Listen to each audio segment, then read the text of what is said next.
friends, welcome to Benzy's kitchen. இன்னைக்கு நம்ம பார்க்க போற ரெசிபி ரோட் சைடு முட்டை தோசை. என்னதான் நம்ம வீட்ல தோசை செஞ்சாலும் ஸ்ட்ரீட் ஃபுட்னா அது டேஸ்ட் தனிதான். ரோட் சைடு முட்டை தோசை செய்யறதுக்கு தேவையான பொருட்கள் என்னன்னு பார்க்கலாம்.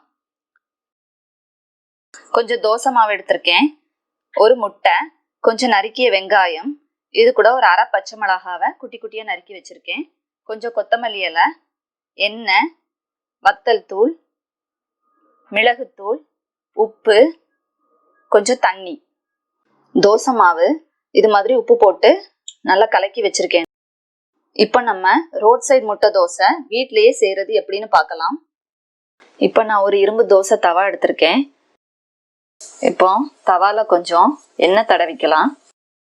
இப்போ தவா நல்லா சூடா இருக்கு. நம்ம இவ்வளோ சூடுல மாவு ஊத்துனா அது ஒட்டிக்கிடும், நல்லா விரிக்க முடியாது தோசையை தின்னா. அதனால நம்ம இப்போ தவால கொஞ்சம் தண்ணி தெளிச்சுக்கலாம்.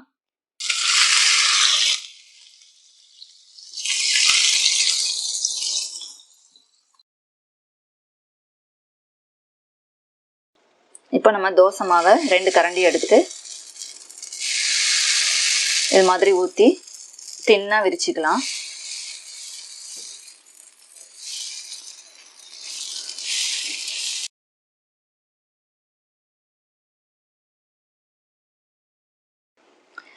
இப்போ இதில் நம்ம நறுக்கி வச்சிருக்கிற வெங்காயத்தையும் பச்சை மிளகாயும் இதே மாதிரி ஸ்ப்ரெட் பண்ணி விடலாம்.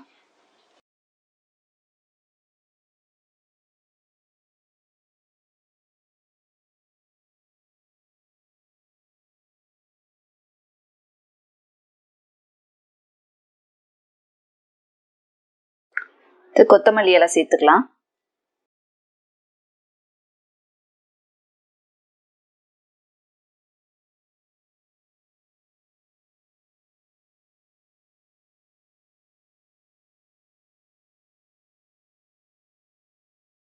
இப்போ நம்ம இதெல்லாம் முட்டையை அடிச்சு ஊத்திடலாம். இது மாதிரி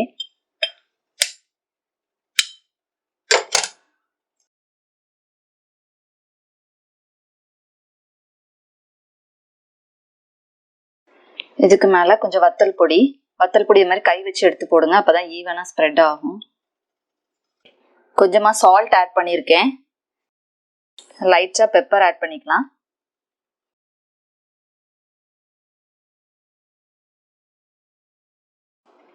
இப்போ இது மாதிரி ஒரு சின்ன கிண்ணி எடுத்துட்டு முட்டையை இது மாதிரி தோசை ஃபுல்லா ஸ்ப்ரெட் பண்ணி விட்டுடலாம். இப்போ முட்டை எல்லா இடமும் இது மாதிரி ஈவனா ஸ்ப்ரெட் ஆயிருச்சு. நீங்க 2 முட்டை வேணா 2 முட்டை கூட யூஸ் பண்ணிக்கலாம். நான் ஆனால் 1 முட்டை தான் யூஸ் பண்ணியிருக்கேன். இப்போ நம்ம தேவையான அளவு எண்ணெய் சேர்த்துக்கலாம். இப்போ ஃப்ளேமை லைட்டா இன்க்ரீஸ் பண்ணி வச்சுக்கலாம். நம்ம ஃபர்ஸ்டே கேஸை ஹைல வச்சோம்னா தோசை நல்லா விரிக்க முடியாது. அதனால தோசை ஊற்றி கொஞ்ச நேரம் கழிச்சு ஃப்ளேமை மீடியம்ல வைக்கலாம்.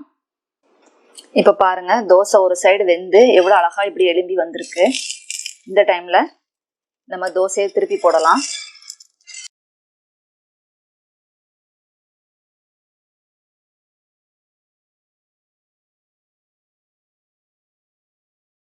தோசை நல்லா வெந்துருச்சு. நம்ம இதை ஒரு பிளேட்ல எடுத்து வச்சிடலாம். பாருங்க, சூப்பரான டேஸ்டியான ரோட் சைடு முட்டை தோசை ரெடியா இருக்கு. பார்க்கவே எவ்வளவு அழகா இருக்கு. நீங்களும் வீட்ல செஞ்சு பார்த்துட்டு உங்களோட ஃபீட்பேக்கை கொடுங்க. இந்த வீடியோ உங்களுக்கு பிடிச்சிருந்தா லைக் பண்ணுங்க, பென்சிஸ் கிச்சனுக்கு சப்ஸ்கிரைப் பண்ணுங்க, மறக்காம பெல் பட்டனை பிரஸ் பண்ணுங்க.